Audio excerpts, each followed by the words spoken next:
चिन्ह पढ़ते हैं, वहां गई कुशील तृणां सुरैहि सीदती नहा। तो भाई वृंदावन की भूमि अभी थोड़े दिन हुए, 5-10 बरस हुए होंगे मैं समझता हूं।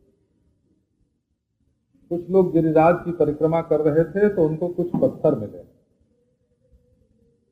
तो पत्थर कैसे कि उन पर चरण के चिन्ह उभरे हुए, तो लोग उठा के ले आए। वो बिहारी जी के आंगन में है ना, वो रखे हुए हैं। जो लोग वृंदावन जाते हैं उनका दर्शन करते हैं। अब प्रश्न ये हुआ कि कहाँ कठोर पत्थर और कहाँ उसमें चरण चिन्ह। भला पत्थर में चरण चिन्ह कैसे?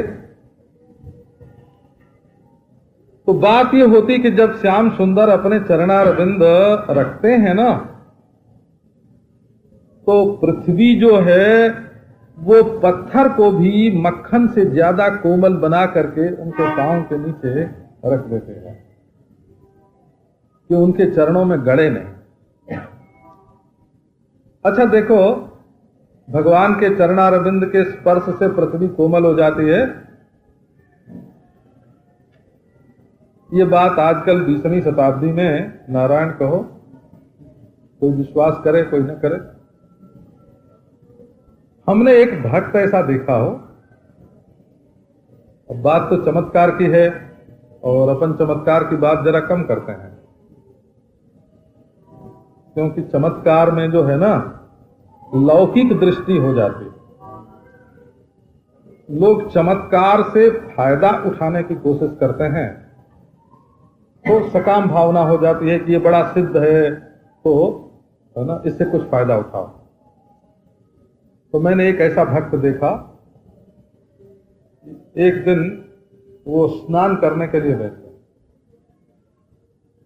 तो स्नान करने के पहले वो भगवान का ध्यान करके कि आओ हम तुम दोनों एक साथ ही नहाएं, है ना, ऐसे पहले भगवान को बुला के तब स्नान करते। वो फर्श था सीमेंट का और पानी अपने शरीर पर डाले बिना कि भगवान आ जाएं, पहले उनके ऊपर पानी डाल लें तब नहाएं, है ना। इस भाव में वो बैठ करके पुकारने लगे। अब भगवान आए नहीं, देर कर दी। अब देर कर दी उन्होंने, तो ऐसा उनको रोना आया,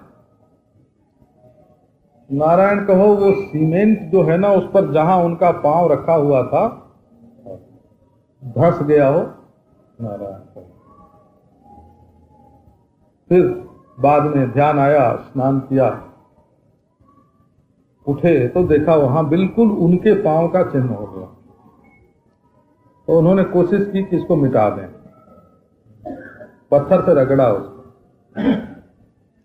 पर वो तो मिटे ही नहीं। बाद में लोगों ने आके पूछा कि आज क्या हो गया घर में, तो उतना काट के निकाल लिया गया हो वहां से सीमेंट, है ना, और वो चरण चिन्ह जो है ना अभी सुरक्षित है। तो भक्तों के हृदय में जो भाव का उदय होता है वो जड़ चेतन को सबको प्रभावित करता है, केवल चेतन को ही नहीं। क्या नाम है, जिस समय सीता जी के विरह में रामचंद्र भगवान रोने लगे थे तो वर्णन आया है, अभिग्रावा रोदित अपि दलति वज्रस्य हृदय, है ना, पत्थर के जो टुकड़े थे वो गलने लग गए हो, अभिग्रावा रोदिति, रोने लग गए, और अपि दलति वज्रस्य हृदयम, हीरे फट गए। हीरे जो थे हीरे फट गए उनकी विरह वेदना में। कहिए पुट पाकप प्रतीकासो रामस्य करुणो रसः, नारायण। तो ये जब भक्त लोगों को प्रेम जब उमड़ता है ना, तो सारा चराचर, सारी सृष्टि उससे प्रभावित हो जाती है। तो जब श्री कृष्ण भगवान प्रेम मूर्ति हो, श्री कृष्ण माने मूर्तिमान प्रेम, वो आनंद का नाम कृष्ण है, प्रेम का नाम कृष्ण है, उसकी एक मूर्ति, नारायण, उसकी एक मूर्ति चलती फिरती, प्रेम चल रहा है, आनंद चल रहा है। नारायण को जहां जहां चरण पड़ते हैं वहां पृथ्वी पिघल जाती है। तो परंतु गोपियों को देखो ये प्रेम, तो उनको ऐसा दिखता है कि किसी घास में से कोई उसका बीज पड़ा होगा, समझिए अपामार्ग होता है, चिचड़ी होती है ना, उसके बीज हैं, जंगल में होती है, बीज गिरते हैं। तो शिल जैसे दाने गिरते हैं, शिल माने दाने, गेहूं के दाने, जौ के दाने जैसे होते हैं वैसे। शिला नहीं है ना, शिला नहीं, शिल। तो इस शब्द का आप वो ध्यान करोगे ना, शिलोंछ वृत्ति से पहले ब्राह्मण रहते थे, है ना, तो शिल वृत्ति और उंछ वृत्ति। तो खेत में पड़े हुए दानों को लेकर के जो रहते थे वो शिल वृत्ति, और बाजार में पड़े दाने को लेकर के जो रहते थे वो उंछ वृत्ति। नारायण, तो ये शिल शब्द जो है वो वन में घास के, वृक्ष के, लता के जो फल है ना, तरह तरह के फल बीज सहित गिर करके पड़े रहते हैं। तो कहीं उनके पड़े हुए वे दाने कृष्ण के पांव में गड़ न जाएं। और तृण माने सूखी हुई घास, और अंकुर माने हरे हरे, है ना, हरे हरे जो अंकुर निकल रहे हैं। अब शहर के लोग तो शायद जानते नहीं होंगे, ये जो कुश निकलते हैं ना, कुश जिनको बोलते हैं, इनके जो अंकुर निकलते हैं धरती में से, वो कांटे से भी ज्यादा तेज होते हैं, और पांव में गड़ जाएं तो आर पार हो जाएं, इतने तीक्ष्ण होते हैं वो। तो बोले श्री कृष्ण जब चलते हैं तो वैसे तो धरती कोमल हो जाती है उनके लिए, परंतु प्रेमी को क्या इस बात पर संतोष होगा कि उनके लिए धरती कोमल हो जाती है? प्रेम और ऐश्वर्य ये दोनों एक साथ नहीं चलते। बोले ने उड़िया बाबा जी महाराज को देखा, एक बार बुखार चढ़ गया, शिवरात्रि का दिन। अब भगत लोग क्या करें कि लेके गंगा जल चढ़ावे, और फूल है ना, सिर पर फूल रख दिया, जटा बना दी, फूल रख दिया और गंगा जल चढ़ावे, और वो चुपचाप बैठे हुए। तो किसी ने कहा कि क्या करते हो तुम लोग, ना बुखार है और उनको जल चढ़ाते हो? उनका अरे ये तो परमेश्वर है, साक्षात शंकर भगवान है, ये पानी से इनका कुछ नुकसान थोड़े ही होने वाला है। अब महाराज हरि बाबा जी आए, तब उन्होंने आके पहरा लगा दिया कि नहीं नहीं, कोई इतने बुखार में इनके सिर पर पानी मत डालो। अब प्रेमी कौन देखो, जो उनको परमेश्वर मान करके उनके सिर पर पानी चढ़ाए रहे वो प्रेमी नहीं, वो प्रेमी नहीं है भला, वो श्रद्धालु हैं, भक्त हैं, सब कुछ हैं, पर प्रेमी नहीं है ना। और हरि बाबा जी ने वो पानी चढ़ाना बंद कर दिया, ऐसे ये प्रेम की बात हो गई। तो कितना भी ऐश्वर्य होवे, लेकिन प्रेम में ईश्वरता नहीं सूझती है। प्रेम में तो अपने प्रियतम को सुख पहुंचाना सूझता है। एक कणिका भर प्रियतम का दुख दूर करने के लिए प्रेमी अपने सिर पर पहाड़ का बोझ लेने को तैयार रहता है। प्रियतम के शरीर पर आग की एक चिंगारी उड़ के न पड़ जाए, इसके लिए प्रेमी हमेशा के लिए नरक की आग में कूद पड़ने को तैयार रहता है। प्रेमी का जीवन अपने लिए नहीं होता, प्रेमी का जीवन तो अपने प्रियतम के लिए होता है ना। नारायण, तो शिल तृणांकुरैहि सीदतीति नः कलिलता मनः कांत गच्छति। तो बाबा कहीं शिल न लग जाए, कहीं तृण न लग जाए, कहीं अंकुर न लग जाए, है ना, और हमारे प्रियतम के चरणों में कहीं दुख न पहुंच जाए, इसके लिए हे कांत, मेरा मन हमेशा व्याकुल रहता है। कलिलता माने उसमें स्वच्छता नहीं आती हो, गंदलापन बना रहता है, हर समय वो दुख से व्याकुल ही रहता है। तुम मिलते हो तब भी हमारा मन तृप्त नहीं होता, और तुम बिछुड़ते हो तब भी हमारे मन को शांति नहीं मिलती। तो कांत। अब देखो दो संबोधन हैं इस गीत में, एक नाथ और एक कांत। तो जरा विभाग कर दो इसका। सारे ब्रजवासियों के तो सामान्य रूप से, और हमारे कांत हो, है ना, ये विभाग हो गया। विशेष रूप से हमारे, विशेष रूप से हमारे प्राइवेट कांत है, ये कांत शब्द का। अब दूसरा देखो कि कांत माने कपटी। अरे बाबा ये कौन सा व्याकरण निकल गया कि कांत माने कपटी हो जाए।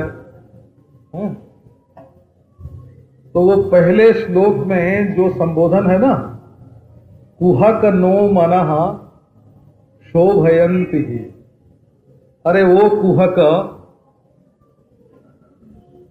तेरी हंसी और तेरी चितवन और तेरा विहार और तेरी बातें मेरे मन को क्षुब्ध कर रही हैं। तो कांत माने क हो अंत में जिसके, है ना, उसका नाम कांत। तो कांत किसके अंत में, क किसके अंत में है, कुहक, है ना, कुहका के अंत में, इसलिए कांत माने हो गया कपटी, कुहका। अरे बाबा बक है, काक है, अंतक है, नारायण। तो अंतक कौन है, कांत है ना, अंतक माने जमराज। काक कौन है, बोले कांत है, ककारांत है। बक क्या है, बगुला, वो भी कपटी है ना, कांत। प्रेमी लोग ऐसे बोलते हैं, उसमें बहुत मजा आता है कि जो बात किसी ने कभी भगवान को नहीं कही, कस्मान मृदमदांत आत्मन भवान भक्षितवान भय, जसोदा मैया डांटती है ना, चोरेति धृष्टेति समाजुहाव, ऐसे ऐसे नाम रखे ब्रजवासियों ने जिनका पता वेदों को भी नहीं था, हो वेदों को भी जिनका पता नहीं था, ऐसे ऐसे नाम रख दिए। तो कांत, तो कांत शब्द का अर्थ है जिसमें कांति बहुत हो। कांति अस्यास्ति इति कांतः, कांतिमान को कांत बोलेंगे। ये कांति माने शरीर के चाम पर छलकती हुई, है ना, छलकती हुई जो ज्योति होती है सौंदर्य की, उसको कांति बोलते हैं। कांत क माने सुख, उसका अंत माने पराकाष्ठा, जिससे बढ़ के और कोई सुख न हो। तो कांत नह मनः कलिलतां गच्छति, हमारा मन जो है वो कैसा होता है, तो बोले उसमें कलियुग की, कली की एक लता, कली लता हो, कली माने कलह, और लता माने आप जानते ही हैं, जैसे पेड़ पर लता चढ़ती है, ये रता है। ये संस्कृत भाषा में रता को ही लता बोलते हैं। रता माने प्रीति करने वाली। तो लता जो होती है वो वृक्ष से प्रीति करती है, रता होती है। वृक्ष के प्रति रता होने के कारण रता को लता बोलते हैं। चिपटी रहती है, पेड़ से चिपटी रहती है, बिना उसके सहारे के नहीं रहती है। बल्कि कई लता तो ऐसी होती हैं कि धरती भी नहीं छूती हैं, केवल पेड़ के ऊपर ही ऊपर अपना जीवन निर्वाह कर लेते हैं। ये जिसको स्वर्ण लता बोलते हैं, सुनहली जो लता होती है ना, अमर बेल जिसको बोलते हैं, अमर बेल स्वर्ण लता है। सुनहली बेल का वो तो वृक्षों के ऊपर ही रहती है, धरती छूती नहीं है। तो अब ये कली लता माने मन में हमारे बड़ा कलह होने लगता है। क्या तो बाबा वो क्यों जाते हैं वन में? अरे ओरे मेरे मन, यदि वन में जाने में उनको कोई तकलीफ होती है, थक जाते हैं, तो क्यों ये ब्रज से रोज रोज निकल करके वन में जाते हैं? वन में उनकी कौन सी प्यारी रखी हुई है, कौन सी प्यारी रहती है वन में, जिससे मिलने के लिए हम लोगों को छोड़ करके रोज वे वन में जाते हैं? तो जरूर कोई ना कोई बात हो। इसी से तो जाते हैं। ये प्रेमी लोग जो है ना, वो अस्थाने शंका भी करते हैं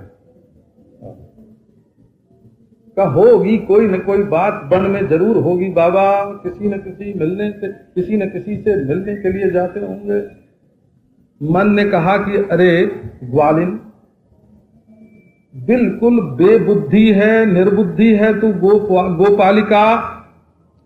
उनके चरण कमल गुलाब के पंखड़ी से भी, कमल की पंखड़ी से भी कोमल हैं।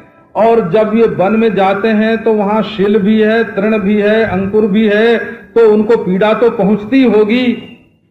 तुम लोग क्या कल्पना करती हो कि वहां कोई न कोई उनका प्यारा होगा, क्यों न पीड़ा होगी उनको। अरे मन तू ज्यादा चिंता मत कर, वो जाते भी होंगे तो उनकी आंखें तो है ना, वो कोमल रास्ते पर जहां बालू बिछी होगी उसी पर चलते होंगे, मार्ग से ही चलते होंगे। तो अरे बेवकूफ ग्वालिनो, आखिर तो गांव की गंवार ग्वालिन हो क्या? गौएं वन में जाती हैं तो रास्ते में ही घास चरती हैं, और जब गौएं के पीछे चलते हैं तो बेरास्ते क्यों नहीं जाते होंगे?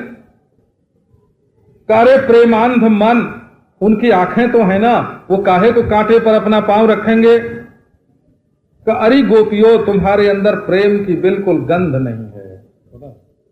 यदि कहीं जरा सी असावधानी हो गई और किसी कंकड़ पर, पत्थर पर, तृण पर, अंकुर पर कहीं उनका पांव पड़ गया तो बड़ा भारी कष्ट हो जाएगा ना। करे वो मेरे प्यारे मन, तुम बिल्कुल सच बोल रहे हो। विधाता ने हमको बनाया ही इसीलिए है कि हम कृष्ण के बारे में सोच करके दिन रात बस दुख भोगती रहे। दुख देने के लिए ही विधाता ने हमारी सृष्टि की है।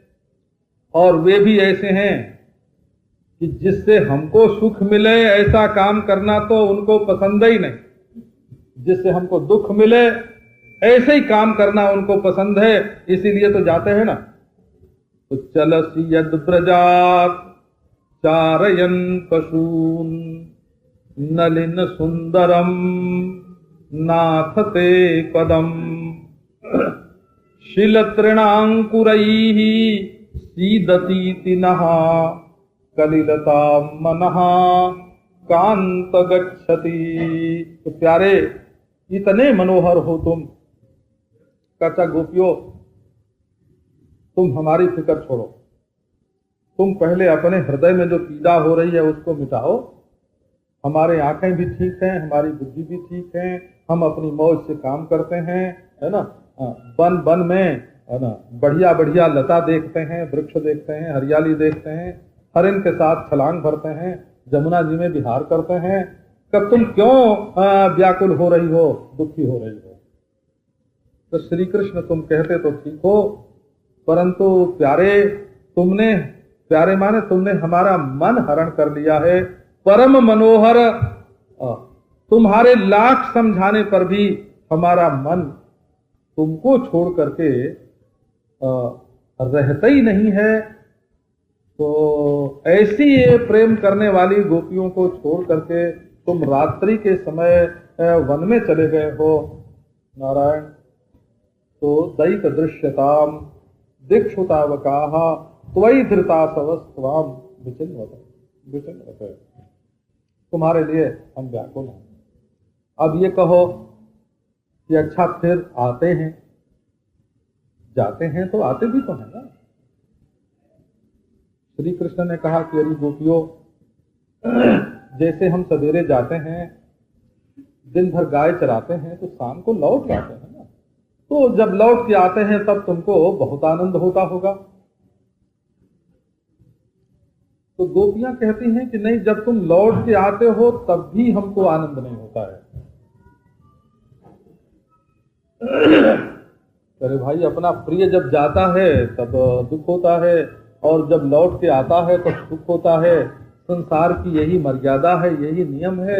लेकिन आने पर भी तुमको क्यों दुख होता है? बिहारी का एक दोहा है, इन दुखिया अखियान को सुख सिरजोई नाय।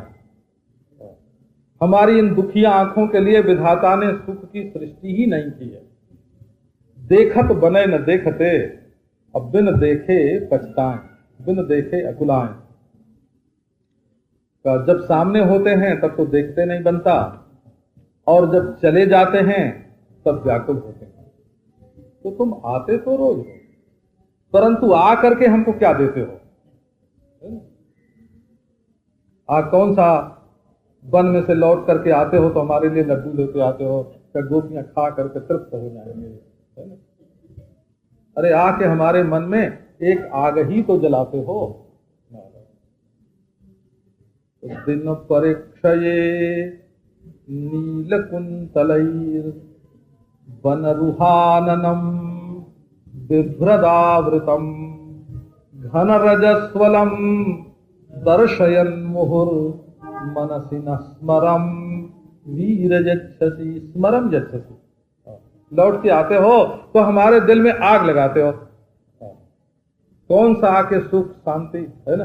कौन आके हमको तुम हमारे साथ आके नाचते हो, हमारे साथ आके गाते हो, कि हमारे साथ बैठ के खाते हो, है ना? कि हमको आलिंगन करते हो। हमको कौन सा सुख मिल जाता है नारायण को? उस समय भी तो हम व्याकुल ही होती हैं।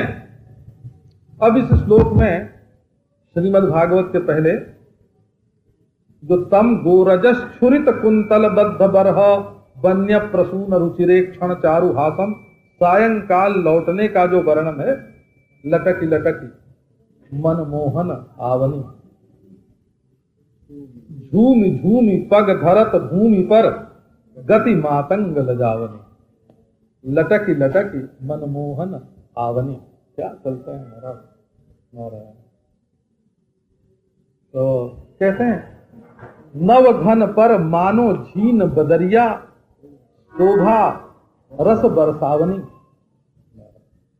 जैसे काले बादल छाए हुए हों आकाश में, और उनके नीचे नीचे हल्के हल्के पतले पतले बादल उड़े जा रहे हैं, तो उस समय काले बादल की जैसी शोभा होती है जब श्याम सुंदर सायंकाल गो रजस छोरित कुंतल बद्ध बरह, गायों के खुर से उड़ उड़ करके धूल उनके सांवरे शरीर पर पड़ी हुई है, और लटकी लटकी मनमोहन आवनी। कभी मंडल बना करके बीच में नाचने लगते हैं बांसुरी बजा के, और कभी किसी सखा के कंधे पर चढ़ जाते हैं वो लौटते लौटते।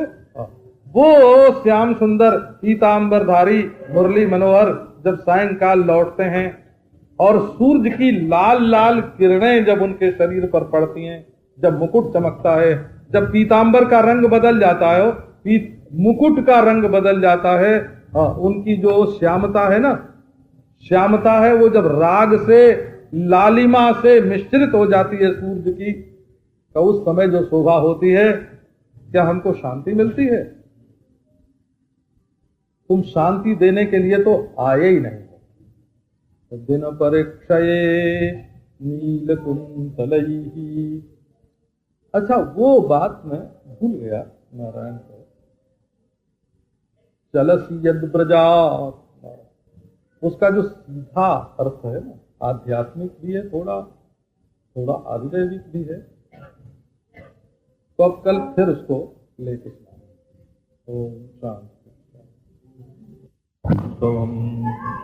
स्वच्छंदम ब्रज सुंदरीभिरभितः प्रत्यंगमालिंगितः श्रृंगारस्य मधो मुग्धो हरिश्रीरति। ओम शांति।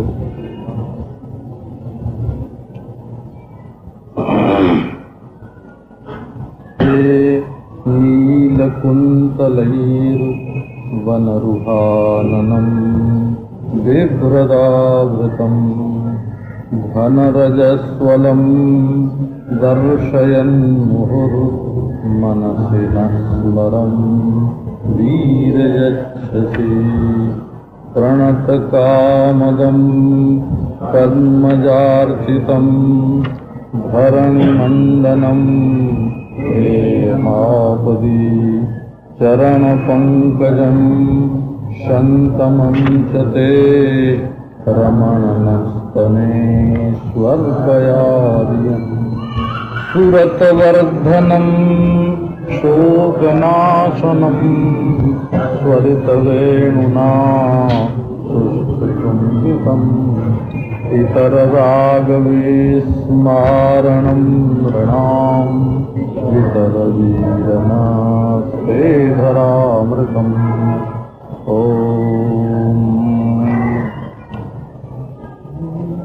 नारायण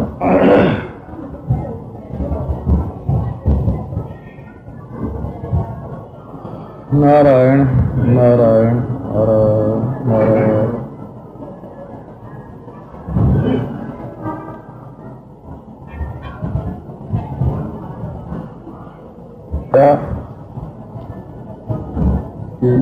ईश्वर की प्राप्ति के जितने भी मार्ग वेद में, शास्त्र में, ऋषियों की परंपरा में प्रसिद्ध हैं, उनकी अपेक्षा गोपियों ने एक नया मार्ग चलाया। ये बात भागवत में ही है। भक्ति प्रवर्तिता दृष्टिया मुनीनामपि दुर्लभा।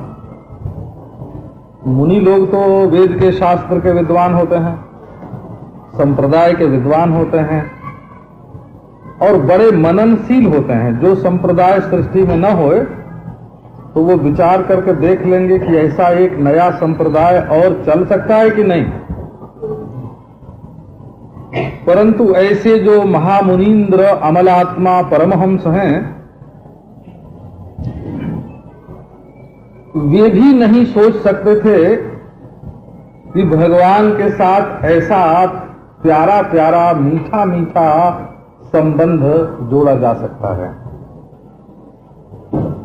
तो गोपियों ने एक नया मार्ग आविष्कृत कोपि नवीन मार्ग कहा। चैतन्य महाप्रभु ने कहा कि इन गोपियों ने कोई एक नया रास्ता निकाला ईश्वर से मिलने का,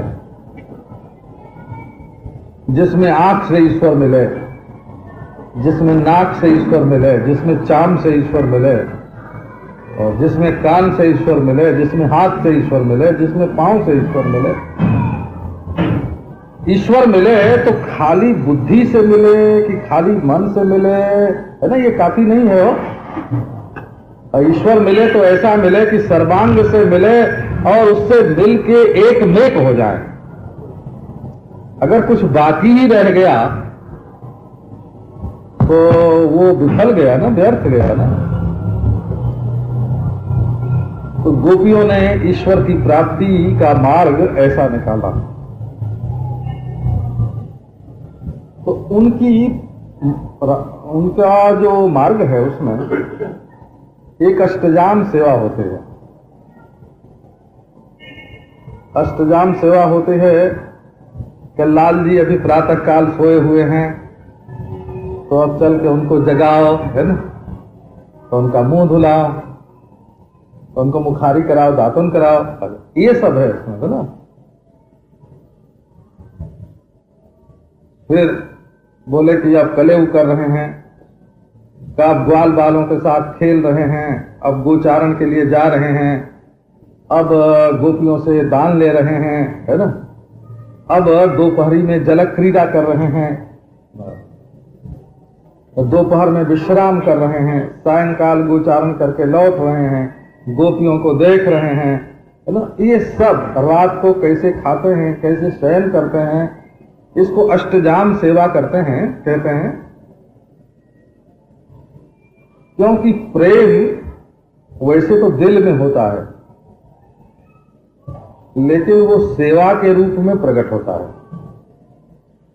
अगर प्रेम का कोई जाहिरा रूप है, विश्वास में से तो प्रेम निकलता है। अगर किसी से तुम्हारे मन में प्रेम है तो उसके ऊपर अखंड विश्वास होना चाहिए, नहीं तो विश्वास ही नहीं रहेगा तो प्रेम टिकेगा नहीं। और जब प्रेम होगा तब उसके प्रति सेवा प्रकट होगी, और जब सेवा प्रकट होगी तो कितनी देर सेवा रहे और कितनी देर न रहे, ये बात नहीं, फिर तो वो 8 पहर 24 घड़ी ठाकुर पर ठकुराइन चढ़ी। नारायण, ये तुलसी जी है ना, तुलसी जी, ये बुझौल है, वो पहली बोलते हैं इसको। तो समझो क्या है, 8 पहर 24 घड़ी ठाकुर पर ठकुराइन चढ़ी है ना। नारायण, तो ठकुराइन माने तुलसी जी है ना, वो सालेग्राम पर 24 घंटे सालेग्राम पर चढ़ा के रखते हैं। तो जब किसी के प्रति सेवा का भाव आता है तो ये नहीं कि 5 मिनट सेवा का भाव रहा और 5 मिनट मांगने का भाव रहा, ऐसे नहीं, संपूर्ण जीवन ही अर्पित हो जाता है। ये प्रेम जो है वो व्यक्तित्व को प्रियतम के प्रति समर्पित करने में चरितार्थ होता है। इसी से मधुर प्रेम जिसको बोलते हैं, आत्मनिवेदन जिसको बोलते हैं, आत्मसमर्पण जिसको बोलते हैं, नारायण को, और ये केवल ईश्वर के प्रति होता है। कोई चाहे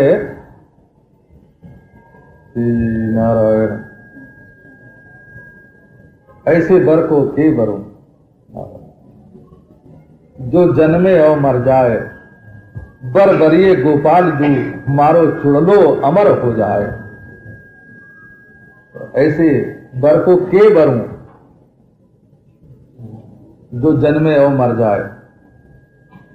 तो श्याम सुंदर से प्रेम जोड़ना, उनके ऊपर विश्वास रखना, उससे प्रेम जोड़ना, उसकी सेवा करना।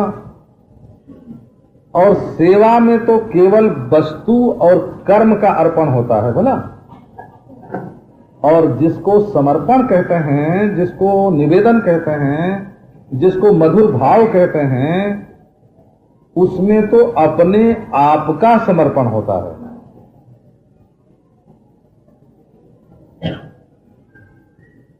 तो गोपियों ने मनुष्य के मन को ईश्वर में लगाने के लिए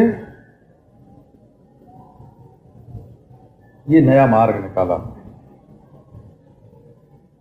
एक बार श्री मध्वाचार्य जी है ना, ये मत में समझो, उसके अंतर्गत चैतन्य महाप्रभु, तो चैतन्य महाप्रभु के मत का सार क्या है ये किसी ने पूछा, तो बोले कि देखो संक्षेप में बता देता हूं। आराध्यो भगवान ब्रजेश तनयः, ब्रजेंद्र नंदन मुरली मनोहर पीतांबरधारी श्याम सुंदर किशोर मूर्ति, ये हमारे आराध्य देवता हैं।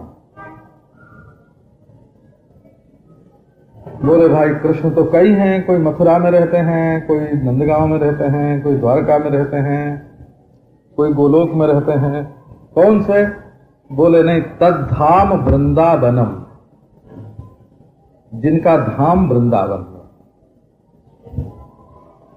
बोले अच्छा तुम उनकी उपासना कैसे करते हो? बोले रम्या, बड़ी रमणीय, बड़ी सुंदर, जिसमें मन अपने आप ही रम जाए, ऐसी उपासना।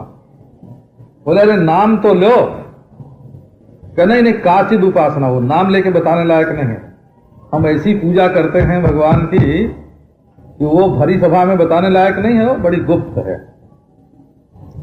इसको चलाया किसने? ब्रज बधू वर्गेण जा कल्पिता, ये ब्रज की माताओं ने नहीं चलाया है ना, ये ब्रज की माताओं की चलाई हुई उपासना नहीं है, ये ब्रज की बहनों ने नहीं चलाया। ब्रज वधू वर्गेण जा कल्पिता, ब्रज में जो वधू वर्ग है उसने ये चलाया है। आराध्यो भगवान ब्रजेश तनय तद्धाम वृंदावनम रम्या काचिद उपासना ब्रज वधू वर्गेण जा कल्पिता। श्रीमद् भागवतम प्रमाणम अमलम, बोले इसमें प्रमाण क्या है? वेद है, शास्त्र है, प्रत्यक्ष है, अनुमान है, उपमान है, कुछ है? बोले नहीं, हमारे तो श्रीमद् भागवत एक प्रमाण है, और ये निर्मल प्रमाण है। श्रीमद् भागवतम प्रमाणम अमलम, बोले अच्छा मिलेगा क्या तुमको? धन मिलेगा, धर्म मिलेगा, भोग मिलेगा, मोक्ष मिलेगा, क्या मिलेगा तुमको? बोले ये सब हमको कुछ चाहिए ही नहीं। जिसके लिए दुनिया के लोग भिखमंगे बने फिरते हैं, हाथ पसारते रहते हैं, वो चीज हमको नहीं चाहिए। प्रेमा पुमर्थो महान। हमारा परम पुरुषार्थ ये है कि हमारा दिल जैसे रसगुल्ला चाशनी में तर होता है ना, ऐसे प्रेम के मधुर मधु में हमारा हृदय सराबोर हो जाए, हमारा दिल जो है ना वो प्रेम के रस से तर हो जाए, बस। हाथ जोड़ा मोक्ष को। धर्म जा करके निवास करे होम करने वालों में, और धन रहे महालक्ष्मी की नगरी में, और भोग मिले विलायत में, और मोक्ष मिले हरिद्वार के उस तरफ।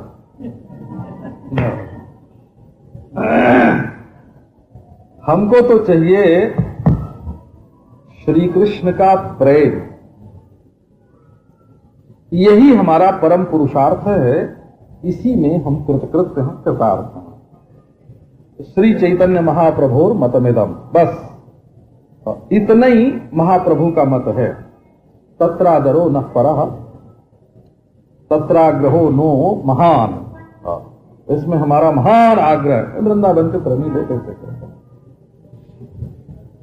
तो आपको बताया कि विश्वास से प्रेम पैदा होता है, और प्रेम में सेवा निरंतर रहती है, और सेवा जिसके लिए होती है उसकी स्मृति होती है, वो याद रहती है। और स्मृति में प्यास और तृप्ति एक साथ रहती है, और प्रेम में जब ईर्ष्या आती है तब नरक हो जाता है, और जब प्रेम में कपट आता है तब वो मर जाता है।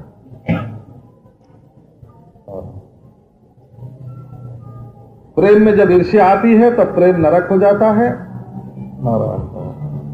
प्रेम में जब कपट आता है तब वो मर जाता है। प्रेम की मौत उसी दिन होती है जिस दिन प्रेम में कपट आ गया, ये प्रेम की मौत। तो ये जो अष्टयाम सेवा है ना, अष्टयाम सेवा माने 8 पहर भगवान की सेवा। तो उसमें ये देखो, सायंकाल भगवान गायों को चरा के लौट रहे हैं।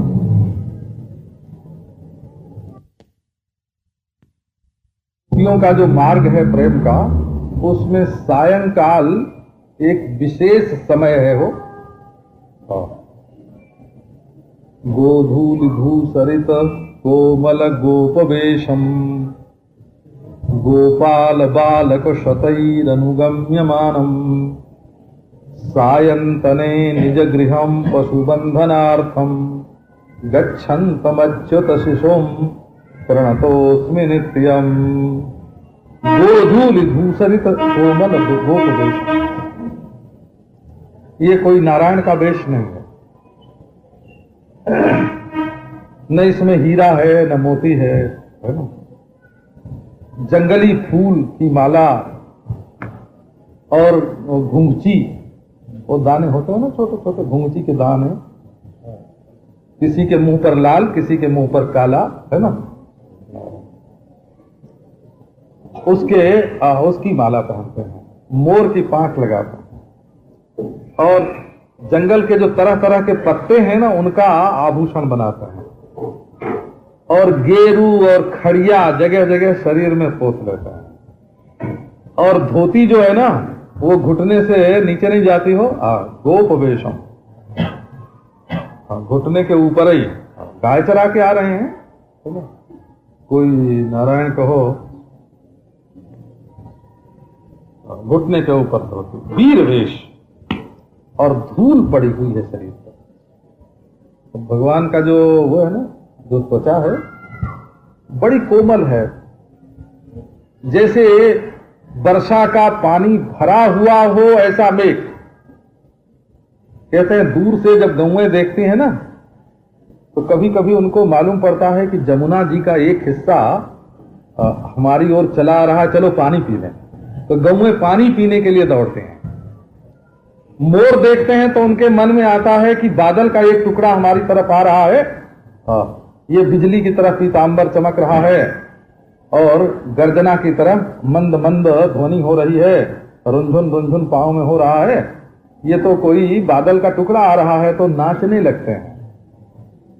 नाची अचानक ही उठे बिनु पावस बन मोर, जानी परत या दिशि करी नंदित नंद किशोर।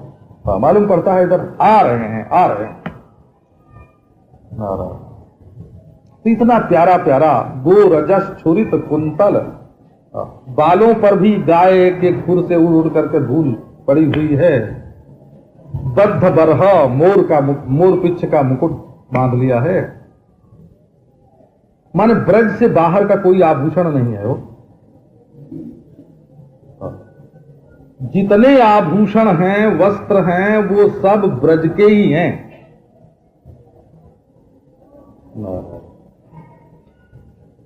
वो रजस छुरित कुंतल बद्ध बरह वन्य प्रसून रुचिरे क्षण चारुहासम। वन के फूल लगे हुए हैं जगह जगह और बड़ी रुचिर चितवन है और बड़ी सुंदर मुस्कान है। वेणुम क्वणंतम बांसुरी बजा रहे हैं। अनुगई रनुगीत कीर्तिम ग्वाल बाल गान कर रहे हैं। और गोपियों की आंख में इतनी खुजली है, कब देखें कब देखें कब देखें। दिदृक्षित दृश्य और चारों ओर आकर के रास्ते में कुछ छज्जे पर, कुछ नीचे दाहिने बाएं खड़ी हो जाती हैं और कृष्ण गोचारण करके लौटते हैं। तो ये जो सायंकालीन रूप माधुरी है, ये अरसिकों के लिए नहीं है वो। ना जिनको आग के पास बैठ के उसमें होम करने में ही मजा आता हो, है ना, उनके लिए नहीं है वो। तो पहले ही बता दिया है भागवत के प्रारंभ में, दसम स्कंद के प्रारंभ में ये बात आई है। पुमान विरज्येत बिना पशुघ्नाथ।